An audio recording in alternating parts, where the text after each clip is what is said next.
నమస్కారం. ప్రతిధ్వని కార్యక్రమానికి స్వాగతం. దేశంలో జీఎస్టీ శకం మొదలైంది. జీఎస్టీ అమలుకు వీలు కల్పించే 4 బిల్లులను లోక్సభ నిన్న ఆమోదించింది. ప్రతిపక్షాలు ప్రవేశపెట్టిన సవరణ తీర్మానాలన్నీ వీగిపోయాయి.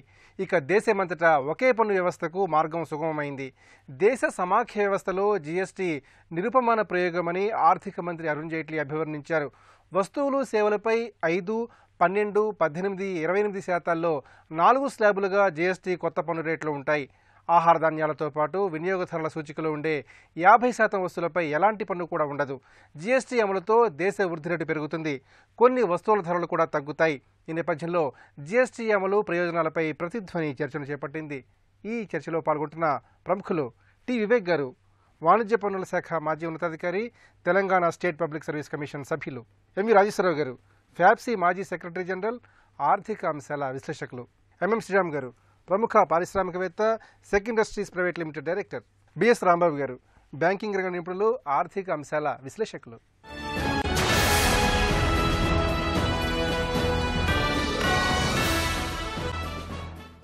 వివేక్ గారు, జీఎస్టీ అమలుకు వీలు కల్పించే 4 కీలక బిల్లుల్ని లోక్సభ నిన్న ఆమోదించింది. మరి 4 స్లాబులతో కూడినటువంటి జీఎస్టీ అమలైతే దేశ సుస్థిర ఆర్థిక అభివృద్ధి ఏ విధంగా సుసాధ్యం అవుతుందంటారు? మనకందరికీ తెలుసు, సర్దార్ పటేల్ భారతదేశాన్ని రాజకీయంగా జోడించాడు. ఇవాళ కేంద్రంలో అరుణ్ జైట్లీ చేస్తున్న ప్రయత్నాలు చూసినట్టయితే భారతదేశాన్ని ఆర్థికంగా ఒక ఆర్థిక యూనిట్గా, ఎకనామిక్ యూనిట్గా చేసే ప్రయత్నంలో భాగంగా దీన్ని మనం చూడవచ్చు. గతంలో రాజాజీ గారు ఏదైతే అమ్మకం పన్ను నుంచి మనం మొదలుపెట్టిన క్రమం నుంచి మనం చూసుకున్నట్టయితే ఈ పరిణామ క్రమం చిన్న చిన్నగా వచ్చేసి 2005లో ఎప్పుడైతే దేశం అంతటా వ్యాట్ మనం తయారు చేసి మనం అమలు చేశామో అప్పటి నుంచి కూడా ఇంకా బలంగా ఈ ఎకనామిక్ ఇంటెగ్రేషన్ అనేది కొంత బలం పుంజుకున్నది. అయితే ఈ 2005 నుంచి మనం ఇవాళ 2017 నిన్నటి వరకు ఏదైతే బిల్స్ మనం ప్రిపేర్ చేసిన జిఎస్టీ పాస్ చేసే క్రమంలో మనం చూసినట్టయితే ఇది ఈ ఎకనామిక్ ఇంటెగ్రేషన్ వైపుగా మనం వేస్తున్న అడుగుల్లో ఇది ఒక ప్రధానమైన అడుగుగా మనం భావించవచ్చు. దీనివల్ల ఆర్థిక సుస్థిరత విషయం మనం చూసినట్టయితే ఇవాళ ఒక ప్రపంచీకరణ నేపథ్యంలో, గ్లోబలీకరణ నేపథ్యంలో, స్వేచ్ఛ వాణిజ్యం ఉన్న ఈ నేపథ్యంలో అసలు ఒక దేశం నుంచి ఇంకో దేశానికి వస్తువుల ఎగుమతులు, దిగుమతులు, దీన్ని మనం దృష్టిలో పెట్టుకొని చూసినట్టయితే ప్రపంచ వాణిజ్య విపణిలో భారతదేశం ఇవాళ ఈ రకమైన పన్ను వ్యవస్థ ద్వారా తన వస్తువుల్ని చాలా కాంపిటేటివ్ రేట్స్లో గ్లోబల్ మార్కెట్లో పెట్టడానికి అవకాశం ఉంది. ఎట్ ది సేమ్ టైం మనకు ఏదైతే ఇంపోర్ట్ మనం చేసుకుంటున్నామో, దిగుమతులు చేసుకుంటున్నామో, ఆ దిగుమతి చేసుకున్న వస్తువుతో పాటు మన దేశీయ ఉత్పత్తులు కూడా దాంతో మనం పోటీ పడే విధంగా కూడా మన పన్నుల వ్యవస్థను, అంటే డొమెస్టిక్ ట్యాక్సెస్ ఏవైతే ఉన్నాయో వాటిని కూడా మనం సరళీకృతం చేసుకోవడం, రేషనలైజ్, హేతుబద్ధం చేసుకోవడం ద్వారా విదేశీ నుంచి వచ్చిన వాటి వస్తువుల పోటీకి కూడా తట్టుకునే విధంగా కూడా మనం చేసుకోవచ్చు. ఇక సుస్థిరత విషయానికి వచ్చినట్టయితే ఇప్పుడు దేశంలో ప్రతి రాష్ట్రాలు మధ్యన ఈ ఫ్రీ ట్రేడ్ ఏదైతే మనం మూవ్మెంట్ ఆఫ్ ట్రేడ్ అంటే ఇటు చెక్ పోస్టుల ద్వారా కానీ లేకపోతే different tax loss in different states ఉండడం వల్ల కూడా ఉండే పారిశ్రామికవేత్తలకు ఉండే ఈ ప్రతిబంధకాలు ఏవైతే ఉన్నాయో అవన్నీ కూడా తొలగిపోయి ఇవాళ ఒక పెట్టుబడిదారుడు, అటు దేశీయ పెట్టుబడిదారుడైనా కావచ్చు లేకపోతే ఎఫ్డిఐసి వాళ్ళు మనం చాలా పెద్ద ఎత్తున ఆహ్వానిస్తున్నాం. అవతల నుంచి వచ్చే ఒక విదేశీ పెట్టుబడిదారుడు కూడా పెట్టుబడిని తీసుకొని వచ్చిన తర్వాత ఆ రాష్ట్రంలో ఎట్లాంటి పన్నుల విధానం ఉంది అనే ఎట్లాంటి సందేహం లేకుండా ఇది దేశం మొత్తానికి ఒక సరిపడే ఒక పన్నుల విధానాన్ని మాత్రమే కలిగి ఉంది దేశం అనే ఒక భరోసాతో మన దేశానికి వచ్చే అవకాశం ఉంది. రాజేశ్వరరావు గారు, జీఎస్టీ అమలైతే దేశ ఆర్థిక ముఖచిత్రం సంపూర్ణంగా ఏ విధంగా మారుతుందంటారు? ఇంతకుముందు వారు చెప్పారు, భారతదేశం పొలిటికల్గా ఏకీకృతం అయింది, ఆర్థికంగా కాలేదని. అంటే ఏంటి, ఇక్కడ తయారు చేసిన వస్తువు బయట ఇంకో రాష్ట్రానికి వెళ్ళాలంటే మధ్యలో ఎన్నో అడ్డంకులు. తద్వారా ఏమవుతున్నది, ప్రొడ్యూసర్కు ఈ అడ్డంకులు అని అంటే ఇన్ఎఫిషియన్సీ పెరుగుతుంది, తద్వారా ఖర్చులు పెరుగుతాయి, కాంపిటేటివ్గా చేయలేడు. కాబట్టి అది తగ్గించడానికి ఇది ఒకటి ఉపయోగపడుతుంది.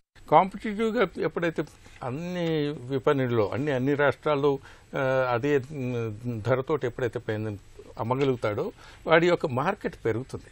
మార్కెట్ పెరగడం వల్ల ఏమవుతుంది, తన యొక్క కెపాసిటీని పెంచుకోవడానికి అవకాశం ఉంటుంది. దీనివల్ల ఏమవుతున్నది, అభివృద్ధి అనేది ప్రొడక్టివ్ కెపాసిటీ పెరగడం, తద్వారా జాబ్ క్రియేషన్ జరగడం, ఇవన్నీ జరగడానికి అవకాశాలు ఉన్నాయి. ఈ అవకాశాలను ఏ విధంగా ఉపయోగించుకొని పైకి వస్తారనేది రెండో విషయం. కానీ అవకాశాలు ఇంతకుముందు లేని అవకాశాలను ఈరోజు కల్పించడం జరుగుతున్నది. కాబట్టి తప్పనిసరిగా ఈ జిఎస్టీ అనేది, ఇంతకుముందు వారు చెప్పారు 205 వరకు వేరే ప్రతి రాష్ట్రం ఒక విధంగా చేసేది, వాటి తర్వాత వచ్చి కొంతైనా కొంత సమ్మిళితమై ఒక దారిలోకి వచ్చాయి. ఈ ముందు రోజు జిఎస్టీ వచ్చినట్లేదంటే సర్వీస్ ట్యాక్స్ ఉంది, గూడ్స్ అనేది వేరియస్ ట్యాక్సెస్, వ్యాట్ ఉన్నది.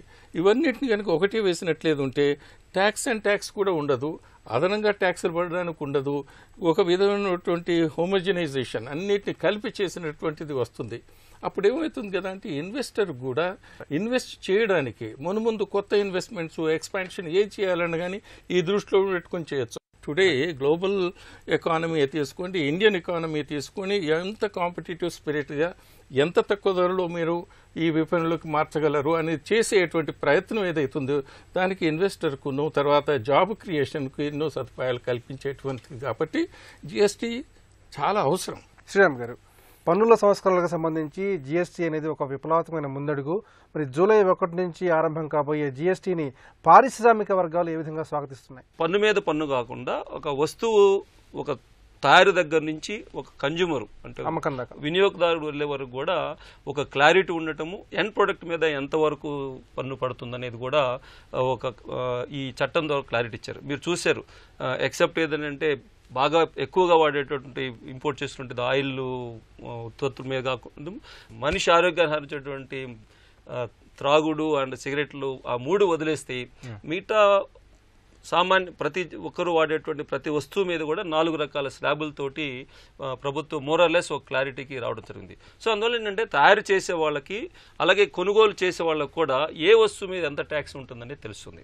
అలాగే ఈ ప్రాసెస్లో తయారు చేసేటటువంటి తయారు రంగం, small, medium and micro industry కూడా ఈ యొక్క ట్యాక్స్ ఏ విధంగా పే చేయాలనేది మీద ఒక కుదింపు, ఒక ఈజీనెస్ వస్తుంది. ఒకటేం చెప్పారంటే ఈ ట్యాక్స్ ఒక్కో రాష్ట్రంలో ఒక్కో రకంగా ఉన్నందువల్ల ఇక్కడ పెట్టే నడుస్తున్నటువంటి కంపెనీ వేరే రాష్ట్రంలో సబ్సిడీ ఇచ్చినప్పుడు అక్కడికి వెళ్ళిపోయేవాళ్ళు. అట్లా ఇన్ఎఫిషియన్సీ ఏదైతే తయారీ రంగంలో ఉందో దీనివల్ల అది తగ్గి ఒక వ్యాపారం మీద ఎక్కువ ఫోకస్ చేసి దాని ఎఫిషియన్సీ పెట్టదు. ఎందుకంటే ఇప్పుడు గ్లోబలైజేషన్ ఎకానమీలో మనం ఏదైతే విదేశీ వస్తువులు ప్రత్యేకించి చైనా దేశం నుంచి అతి తక్కువలో మనకు వస్తున్నాయో దాన్ని కంపీట్ అవ్వాల్సిన అవసరం ఉంది. అప్పుడు ఆ ప్రాతిపదిక మీద కూడా ఈ యొక్క సరళీకృత వల్ల చాలా వరకు ట్యాక్స్ తగ్గటం వల్ల, అట్లాగే జీడిపిలో కూడా అభివృద్ధిలో కూడా 2% పెరిగినందువల్ల దగ్గర ఏంటంటే $15 బిలియన్ సేవింగ్ పన్నులు సెంట్రల్ గవర్నమెంట్కి జమ అవడం జరుగుతుంది.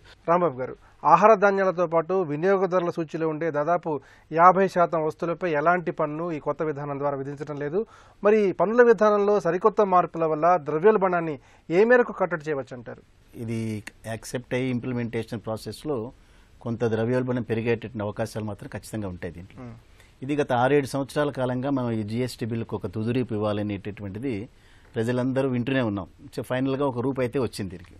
సో వినియోగదారుడికి ప్రభుత్వానికి మధ్యలో ఉండేటటువంటి ట్యాక్సేషన్ ఏదైతే ఉందో దాని మధ్యలో అనేక రకాలైనటువంటి వ్యక్తులు, వ్యవస్థలు చాలా ఉన్నాయి. సో ఒక్కొక్కళ్ళు ట్యాక్సులు పే చేసుకుంటూ పోయి ఫైనల్గా వినియోగదారుడికి భారం పడేటటువంటి పరిస్థితుల్లోంచి కొద్దిగా తగ్గించాలని పెట్టినటువంటి జిఎస్టీ బిల్లు అల్టిమేట్గా వినియోగదారుడి మరింత భారం పడేటటువంటి మాట అయితే అది ఏ బిల్లు పెట్టినా కూడా అది అల్టిమేట్గా సక్సెస్ఫుల్ కావు. అయితే ఇప్పుడు వినియోగదారుడు కూడా కావాల్సింది ఏమిటంటే ఇది రాష్ట్రానికి సంబంధించిన ట్యాక్సా, ఇది కేంద్రానికి సంబంధించిన ట్యాక్సా, ఆ వివరాల్లోకి వెళ్ళాడు. తనకున్నటువంటి ఆ ఇన్కమ్లోంచి ఏదైనా వస్తువుని ఖరీదు చేసేటప్పుడు ఎంత మేరకు నేను నాకున్నటువంటి రియల్ వేజ్ ఏదైతే ఉందో దానికి నేను న్యాయం చేకూర్చుకోగలుగుతున్నాను, పర్చేజింగ్ కెపాసిటీ మీద డిపెండ్ అయ్యేటటువంటి ట్యాక్సుల రూపంలో కొద్దిగా తగ్గిన రోజున తప్పనిసరిగా అతనికి పర్చేజింగ్ కెపాసిటీ పెరుగుతుంది, తను డిస్ట్రిబ్యూట్ చేసుకోగలుగుతాడు. ఇప్పుడు ఇక్కడ వచ్చేటప్పటికి ఏంటంటే ఫుడ్ గ్రెయిన్స్కి సంబంధించినవి కానీ అదర్వైజ్ గ్రీన్ కోకోనట్ అంటే ఏదైతే రాష్ట్రాలు యాజ్ ఆన్ టుడే వ్యాట్లోంచి ఎగ్జంప్షన్స్ ఇచ్చినాయో ఆ ఎగ్జంప్షన్స్ ఇక్కడ కూడా వర్తిస్తాయని చెప్పారు. దానిలో అవి 80 ఐటమ్స్ ఉండొచ్చు, 100 ఐటమ్స్ ఉండొచ్చు. రేపు పొద్దున జిఎస్టీ కౌన్సిల్ వాటి మీద ఒక రకమైన నిర్ణయాలు తీసుకుంటారు. అంటే ఫైనల్గా ఇక్కడికి వచ్చేటప్పటికి ఏంటంటే ఈ రేట్స్ ఏవైతే ఉన్నాయో యాజ్ ఆన్ టుడే 4 రేట్స్గా దాన్ని ఏదో నిర్ణయించారని బయటికి తీసుకొచ్చారు. 5%, 15%, 18%, 28%. సో యాజ్ ఆన్ టుడే ఉండేటప్పుడు సర్వీస్ ట్యాక్స్ అనేది ఉందో 15% పే చేస్తున్నారు. ఇప్పుడు ఆ 15 నుంచి 28% కనుక పెంచిన రోజున తప్పనిసరిగా సర్వీస్ అనేటటువంటి కాస్ట్ పెరుగుతుంది. సర్వీసెస్లో ముఖ్యంగా టెలికాం కానీ, లేదా బ్యాంకింగ్ కానీ, లేదా ఎయిర్లైన్స్ కానీ ఇటువంటి సర్వీసెస్ అన్నీ పెరుగుతాయి. ఒక్కసారి ఈ సర్వీసెస్ మీద కనుక ట్యాక్సులు పెరిగి ఆ ఛార్జీలు పెరిగినప్పుడు అల్టిమేట్గా కన్సూమర్కి వచ్చేటటువంటి ఇబ్బందికరమైన పరిస్థితి ఆ రకంగా ఉంటుంది. సో కన్సంప్షన్ తక్కువ అవుతుంది. తనకు ఉండేటటువంటి మంత్లీ బడ్జెట్ను కూడా అతను డిఫర్ చేసుకోవాల్సి వస్తుంది.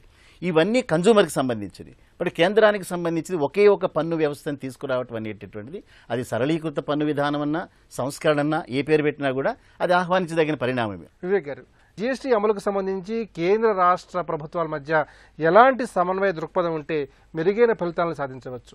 మన దేశం అంటే ఒక సమాఖ్య వ్యవస్థ లాంటి దేశానికి ఇది ఎంతవరకు నిజంగా ఎఫెక్టివ్గా పనిచేస్తుందనే దానిపైన ఇప్పటికీ కొన్ని సంశయాలు చాలామంది మేధావుల్లో ఉన్నాయి. అయితే చాలామంది అంటే సపోర్టర్స్ అంటే జిఎస్టీని తీసుకురావడానికి చేస్తున్న ప్రయత్నంలో భాగంగా కెనడా, బ్రెజిల్ ఎగ్జాంపుల్స్ చెప్తున్నారు. అక్కడ చాలా సమస్యలు ఉన్నాయి, సమస్యలు లేవని కాదు. అయితే ఒక సమాఖ్య వ్యవస్థలో జిఎస్టీని తీసుకురావడం అనేది చాలా పెద్ద సవాల్ అది. ఎందుకంటే రెండు పవర్ సెంటర్స్ ఉంటాయి, కేంద్రము ఇటు రాష్ట్రాలు. ఈ కేంద్రము రాష్ట్రాలు మనకంటూ ఒక రాజ్యాంగం ఉంది. ఆ రాజ్యాంగం ప్రకారంగా మనకి అధికారాల విభజన జరిగింది. కేంద్రానికి కొన్ని అధికారాలు ఉన్నాయి, రాష్ట్రానికి కొన్ని అధికారాలు ఉన్నాయి. మరి రాష్ట్రాలు అంటే ఆర్థికంగా పరిపుష్టి చెందడానికి రాజ్యాంగం ప్రకారంగా సంక్రమించిన హక్కును ఇక్కడ ఒక కన్సెన్సస్ ప్రాసెస్ ద్వారా కేంద్రము రాష్ట్రము కలిసి జాయింట్గా సావరిన్ పవర్ని మనం ఎక్సర్సైజ్ చేస్తున్నామని ఇవాళ దాన్ని ఏమంటారంటే ఒక గ్రాండ్ బార్గెన్ అని అన్నారు. మీరు కొన్ని అధికారాలు వదులుకోండి, మేము కొన్ని అధికారాలు వదులుకుంటాము, ఇద్దరం కలిసి ఈ పన్నుల వ్యవస్థని, జిఎస్టీ అనే ఈ పన్నుల వ్యవస్థని మనం నడుపుదామనేది ఒక అంగీకారానికి వచ్చారు. అయితే ఈ క్రమంలో ఏంటంటే ఇంప్లిమెంటేషన్ విషయానికి వచ్చేసరికి కేంద్ర రాష్ట్ర ఏజెన్సీస్ ఏవైతే ఉన్నాయో, అటు సెంట్రల్ డిపార్ట్మెంట్స్ కానీ, ట్యాక్స్ డిపార్ట్మెంట్స్ కానీ, ఇండైరెక్ట్ ట్యాక్స్ డిపార్ట్మెంట్స్, ఇటు స్టేట్లో ఉన్న కమర్షియల్ ట్యాక్సెస్ కావచ్చు, తర్వాత వ్యాట్ డిపార్ట్మెంట్స్ కావచ్చు, ఘర్షణపూరిత కొద్దిగా వాతావరణం ఆ మధ్య మనం చూసాం. ఇప్పుడు సర్వీస్ ట్యాక్స్ అనేది ఇప్పటివరకు కూడా రాష్ట్రాలకు ఇంప్లిమెంట్ చేసిన అనుభవం లేదు. ఎట్ ది సేమ్ టైం కేంద్ర ప్రభుత్వం మీరు చూసినట్టయితే సెంట్రల్ ఎక్సైజ్ అనేది కేవలం మ్యానుఫ్యాక్చరింగ్ వరకే పరిమితమై ఉంది. వాళ్ళకి ఈ ట్రేడింగ్ పైన వాళ్ళకి అంత అనుభవం లేదు. సో ఇట్లా ఎవరి కంపిటెన్సెస్ వాళ్ళకు ఉన్నాయి. కేంద్ర ప్రభుత్వము చాలా వరకు ఇవాళ మనం సిజిఎస్టీ అమల్లో విషయం చూసినట్టయితే మనం కౌన్సిల్లో జరిగిన చర్చలు అవన్నీ కూడా సాధికారిత సమాఖ్య వాళ్ళ చర్చల్లో మనం చూసినట్టయితే 1.5 కోట్ల లోబడి ఉన్న సంస్థలన్నిటిపైన రాష్ట్రాలకి అధికారాలు ఇచ్చినట్టు, అంతకు పైన ఉన్న వాటికి కేంద్రం అధీనంలోకి వచ్చేటట్టుగా ఈ విధంగా కొంత ఒడంబడిక జరిగింది. అయితే ఈ ఒడంబడిక ఇది నిజంగా ఎంతవరకు సరిగ్గా అమలవుతుందనే విషయంలో కూడా ముఖ్యంగా మరి కేంద్ర ప్రభుత్వంలో ఉన్న అధికారులకు సంశయాలు లేకపోవచ్చు, కానీ రాష్ట్రాల్లో ఉన్న పన్నుల డిపార్ట్మెంట్లో, ట్యాక్స్ డిపార్ట్మెంట్లో ఉన్న అధికారులకు చాలా మందికి చాలా సంశయాలు ఉన్నాయి. రెండో విషయం ఏమిటంటే తర్వాత ఒక డీలర్ పైన 2 అధికార కేంద్రాలు మరి డీలర్ పైనే తమ ప్రభావాన్ని చూపే సందర్భం ఇక్కడ మనకు కనిపిస్తుంది. అజమాయిషి. సో ఈ అజమాయిషి వల్ల మరి ఒక ట్యాక్స్ పేయర్ యొక్క కంప్లైన్స్ బర్డెన్ పెరుగుతుందా అనేది ఒక కీలకమైన అంశం. రాజేశ్వర గారు, జిఎస్టీ అమలును ఏడాది కాలం పాటు పరిశీలించిన తర్వాత స్థిరాస్తి రంగాన్ని జిఎస్టీ పరిధిలోకి తేవాలని కేంద్ర ప్రభుత్వం యోచన చేస్తోంది. మరి కేంద్ర ప్రభుత్వ నిర్ణయం ఏ విధంగా ఉంటే స్థిరాస్తి రంగానికి ఉపయుక్తంగా ఉంటుంది? స్థిరాస్తి రంగంలో 2 విషయాలు ఉన్నాయండి. ఒకటేమో భూమి, అది ఒక అసెట్, అందులో తయారు చేసేది ఏం లేదు. దానిపైన ఏదైతే మనం నిర్మించేటువంటి భవనాలు అందులో తయారీ జరుగుతున్నది. అయితే ఇప్పుడున్న పద్ధతిలో ఏంది వ్యాట్ కన్స్ట్రక్షన్ దాని మీద, తర్వాత ఎప్పుడైతే అమ్ముతామో దాని మీద సేవారంగం అని సర్వీస్ ట్యాక్స్ చేస్తున్నాం. అయితే ఈ వ్యాట్ ఎప్పుడైతే ఇంట్రడ్యూస్ చేశారు ఎక్కువ ట్యాక్స్ పడుతున్నదని, తర్వాత దీన్ని కన్స్ట్రక్షన్ను ముందుకు తీసుకుపోవాలని ఏం చేశారు, కాంపోజిషన్ అని పెట్టారు. కాంపోజిషన్ పెట్టి ఏదైతే భూమి విలువ ఉన్నదో దాన్ని తగ్గించి ఆల్మోస్ట్ ట్యాక్సేషన్ 50% తీసుకొచ్చారు. ఆ విధంగా చేసి తర్వాత మీరు ఏం కొంటున్నారు, ఏం అమ్ముతున్నారు, ఈ లెక్కలన్నీ చూపకుండా ఒక నికరమైనటువంటి ఇంత ధర ట్యాక్స్ కనుక కట్టినట్లేదు ఉంటే సౌలభ్యంగా ముందుకు జరుగుతుంది అనేటువంటిది పెట్టారు. ఈరోజు జిఎస్టీ అందులోకి వస్తుందనంటే ప్రతి వస్తువు కొన్నది, ప్రతి వస్తువు అమ్మింది, భూమి కొన్నది, భూమిని ఏ విధంగా ట్రీట్ చేస్తారు, ఇవన్నీ విషయాలు అందులోకి వస్తాయి. కాబట్టి ఒక విధమైన ఆందోళన ఉన్నది. తద్వారా ఇది ట్యాక్స్ రేట్ పెరగడం జరుగుతుంది అనేటువంటిది ఆందోళన ఏర్పరచడం జరిగింది. కాబట్టి ఇప్పుడు ఉన్నటువంటి ట్యాక్స్ రేట్లోనే దీన్ని ఫిక్స్ చేయాలి. ఫిక్స్ చేయాలంటే ఏది 5%, 12%, 18%, 5% కాదు, 12 అంటే కూడా ఎక్కువ అవుతున్నది. 18% పెట్టేది ఇంకా ఎక్కువ అవుతుంది. అప్పుడేమవుతుంది, ఈ సెక్టార్ అనేది అభివృద్ధి కాకుండా తర్వాత కావాల్సినటువంటి అఫోర్డబుల్ హౌసింగ్ ఇవన్నీ చేసేటువంటి ఏదైతే విధానాలు ఉన్నాయో అవన్నిటికి కొంత గట్టి దెబ్బ తగులుతుంది. అందుకని దీన్ని తగ్గించి ఉండాలి అనేటువంటిది మొదటి నుంచి చెప్పడం జరిగింది. ఇప్పుడు అట్లీస్ట్ ఒక సంవత్సరం వరకు పరిశీలించి ముందు చూస్తాం అని అంటే ఏంది, దీన్ని పూర్తిగా అమలు చేయకుండా తర్వాత మేము అమలు చేసినప్పుడు అప్పుడు మీ ఇబ్బందులన్నింటినీ తీసుకుని తెలుసుకోవడానికి అవకాశం ఉంటుందని చెప్పడానికి కారణంగా ఒక సంవత్సరం సమయం ఇవ్వడం జరిగింది. శ్రీరామ్ గారు, జిఎస్టీ అమలు వల్ల దేశంలో పారిశ్రామిక అభివృద్ధి ఏ విధంగా వేగవంతం అవుతుంది? అంతకుముందు 5 నుంచి 7 సంవత్సరాలు ఏదైతే స్తబ్దతలో ఉన్నదో భారతదేశ తయారీ కానీ ప్రపంచవ్యాప్తంగా ఉన్న తర్వాత ఇది కోఇన్సిడెన్స్, మన సెంట్రల్ గవర్నమెంట్ వచ్చిన తర్వాత మోడీ నాయకత్వంలో గ్లోబల్గా కూడా కొద్దిగా ఊపు కనిపించటము, స్ట్రాటజిక్గా మన చుట్టూ భారతదేశం చుట్టూ జరుగుతున్నటువంటి మార్పులు చేర్పులు, friction between US, Europe and also in China, ఇవన్నీ దృష్టిలో పెట్టుకున్నప్పుడు భారతదేశం వైపు విదేశీ పెట్టుబడుదారులందరూ కూడా చూస్తున్న నేపథ్యంలో మన మేక్ ఇన్ ఇండియా అని చెప్పి కొత్త స్లోగన్, అంటే అంత ముందు నుంచి మేక్ ఇన్ ఇండియా మీద ఫోకస్ ఉన్నా కూడా దాని మీద ఎక్కువ ఫోకస్ పెట్టి చేయాలని అన్నీ చూసినప్పుడు భారతదేశంలో పెట్టుబడులు, ప్రత్యేకించి తయారీ రంగంలో ఎక్కువ పెట్టుబడులు పెట్టాలనేటువంటి ఆలోచన, దానికి దేశీయ విదేశీయ పెట్టుబడిదారులందరూ కూడా సముఖంగా తరుణంలో వాటికి ఉన్నటువంటి ఇబ్బందులు లేకుంటే దానికి ప్రోత్సహించడానికి ఏమి చేయాలని ఆలోచించినప్పుడు ముందుగా చూసింది ఏంటంటే ఎఫ్డిఐ లిమిట్స్ ఆలోచన చేశారు. దాన్ని 26% నుంచి దాన్ని కీలకమైనటువంటి రక్షణ రంగంలో కూడా 51%, కొన్నిట్లో 100% వరకు కూడా ఎఫ్డిఐలు ఆహ్వానించాము. కానీ అది వచ్చి 1 year అయిపోయినా కూడా ఇంతవరకు సిగ్నిఫికెంట్ ఇన్వెస్ట్మెంట్స్ ఎక్కువ రాలేదు. దానికి కారణం ఏంటంటే మ్యాట్ ఒకటి, అలాగే జిఎస్టీ, ఈ రెండు ప్రధానంగా మల్టీనేషనల్ కంపెనీస్, అది భారతదేశ కంపెనీ కావచ్చు, ప్రత్యేకించి విదేశీ కంపెనీలు రెండింటి మీద దృష్టి పెట్టున్నాయి. సో ఆ రిఫార్మ్స్ అయితే కానీ పెట్టాలనే ఉద్దేశంతో ఉన్నాడు. చాలా మంది పెట్టుబడులు పెడతామని హామీలు ఇచ్చి కూడా ఈ జిఎస్టీ బిల్ అయిపోయిన తర్వాత పెట్టవచ్చని. దానికి కూడా ఏంటంటే భారతదేశంలో ఇంతకుముందు పెద్దలు చెప్పినట్టు వివిధ రాష్ట్రాల్లో ఉన్నటువంటి వివిధ రకాల పన్ను వెసులుబాట్లు ఏదైతే ప్రోత్సాహకాలు ఉన్నాయో అవి కూడా ఒక డిస్పారిటీ ఉన్నాయి. అక్కడ ఎందుకు పెట్టాలి, ఇక్కడ ఎందుకు పెట్టాలి. సో ఈ దృష్టిలో పెట్టుకున్నప్పుడు ఏదైతే జిఎస్టీ బిల్లు వచ్చిన తర్వాత ఇది జూలై 1 నుంచి ఏదైతే చట్టం వస్తుందో ఇది పెట్టుబడిదారులకి ఒక క్లారిటీ వస్తుంది. రాంబాబు గారు, జిఎస్టీ రాకతో సామాన్యులకు హితమిద్ధంగా ఎలాంటి ప్రయోజనాలు చేకూరుతాయి? ఇప్పుడు ఈ జిఎస్టీ అనేటటువంటిది మనం మొట్టమొదటిగా ఇంట్రడ్యూస్ చేసినటువంటి మోడల్ కాదు. 160 దేశాలు చేసాయి. ఫ్రాన్స్ అనేటటువంటి దేశం మొట్టమొదటిగా దాన్ని ప్రవేశపెట్టుకుని సక్సెస్ అయింది. కెనడా అనే దేశంలో డ్యూయల్ మోడల్లో పెట్టారు. ఆల్మోస్ట్ మనం కూడా అదే ఆ డ్యూయల్ మోడల్లో రన్ చేస్తున్నాం ఇప్పుడు దీనిలో. ఇక్కడ ప్రధానంగా వచ్చేటప్పటికి ఇంకా జిఎస్టీ కౌన్సిల్ ఆ రేట్స్ని డిసైడ్ చేయాలి. ఇక్కడ కామన్ మ్యాన్ అనేటప్పటికి ఎవరు ఈ కామన్ మ్యాన్? ఇప్పుడు డైరెక్ట్ ట్యాక్స్ వచ్చేటప్పటికి ఆదాయం మీద మాత్రమే డిపెండ్ అయినటువంటి ప్రత్యక్ష పన్ను. ఈ పరోక్ష పన్ను ఏదైతే ఉందో ఆదాయంతో నిమిత్తం లేదు, ఎవరైనా పే చేయాల్సినటువంటి పనులు ఇవన్నీ కూడా. ఈ కామన్ మ్యాన్ అనేటటువంటి వ్యక్తి యొక్క ఇన్కమ్ ఎప్పుడైతే లిమిటెడ్ ఉందో ఈ పన్ను కూడా మోరార్లెస్ అతనికి ఉపశమనం కలిగించేటట్టుగా ఉండాలి. ఇప్పుడు నేను దీంట్లో ఏం చెప్పారు, దీంట్లో దాదాపు 50,000 కోట్ల రూపాయల మేరకు రాష్ట్రాలు దీన్ని లూజ్ అయ్యేటువంటి అవకాశాలు ఉందన్నారు. గుర్తించారు 50,000 కోట్ల రూపాయలు, తక్కువ అమౌంట్ కాదు ఇది. దాన్ని ఎట్లా కాంపెన్సేట్ చేయాలని చెప్పేటప్పటికి 26,000 కోట్ల రూపాయలు ఒక సెస్ రూపంలో వసూలు చేయాలి, 24,000 కోట్ల రూపాయలు మళ్ళీ అదనపు పన్ను వేయాలి. చివరికి మళ్ళీ కామన్ మ్యానే టార్గెట్.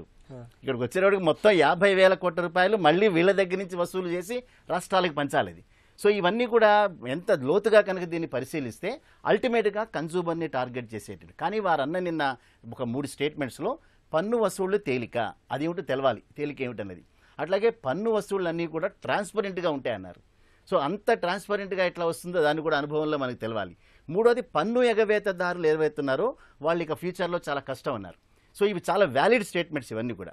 పన్ను అనేటటువంటిది కంప్లీట్గా వసూలు చేసే ప్రక్రియ జిఎస్టీ ద్వారా కనుక వస్తే అంతకు మించి ఆనందించాల్సిన అవసరం లేదు. ఇక్కడ వస్తువులు ఏ వస్తువులకు కనుక మనం ఎగ్జామ్షన్ అనేది ముందు చెప్పుకున్నాం ఇట్లా ఆల్రెడీ వ్యవసాయ ఆధారితం. అదే రకంగా హయ్యర్ కార్స్ కానీ, లగ్జరీ కార్స్ కానీ, అయితే షాంపూలు కానీ, టొబాకో ప్రొడక్ట్స్ కానీ, వీటి ఖచ్చితంగా వాటి మీద పన్నులు వేయాల్సిందే, పరోక్ష పనులన్నీ కూడా. అయితే ఇక్కడికి వచ్చేటప్పటికి కామన్ మ్యాన్ కనుక ఉపశమనం కలిగించేటటువంటి రీతిలో ఇవన్నీ కనుక చేయకపోతే అసలు ఈ జిఎస్టీ బిల్ గురించి ఆలోచించాల్సి వస్తుంది వాటి. అయినప్పటికీ వారు చెప్పిన ఇది ప్రకారం జిఎస్టీ బిల్ అనేటటువంటిది లాంగ్ టర్మ్లో సక్సెస్ అయ్యేది ఉంది కాబట్టి అన్నారు. కాబట్టి దాని రిజల్ట్స్ కూడా లాంగ్ టర్మ్లో మనం చూడాల్సి వస్తుంది. వాట్ ఎవర్ ఇట్ మేబీ మొత్తం దేశం మొత్తాన్ని కలిపి ఒకే పన్ను వ్యవస్థ ఉండటం అనేటటువంటిది అది ఆహ్వానించదగిందే. కానీ కామన్ మ్యాన్ అనే వ్యక్తి ఒక ఇన్కమ్ లిమిటెడ్గా ఉంది కాబట్టి వాళ్ళని దృష్టిలో పెట్టుకుని రేట్ డిసైడ్ చేయాలి. అంతేగాని 28%, 32% అన్నీ వేస్తే మాత్రం తప్పనిసరిగా ఇబ్బంది కలిగించే అంశం. ఈ జిఎస్టీ బిల్ రావటం ఏంటంటే అడ్మినిస్ట్రేటివ్ రిఫార్మ్స్ అంటే సరళీకృతి వస్తుంది. కానీ ఇది ఎన్ని చట్టాలు సరళీకరణం చేసినా కూడా ఉత్పాదకత వ్యవసాయంలో కానీ తయారీ రంగంలో కానీ ఉత్పాదకత పెంచినప్పుడు ధరలు తగ్గవు. ఒకే దేశం ఒకే పన్ను అనే కేంద్ర ప్రభుత్వ సంకల్పం జూలై 1 నుంచి అమల్లోకి రానుంది.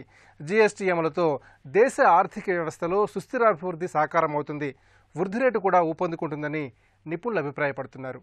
ఇది నేటి ప్రతిధ్వని. నమస్కారం.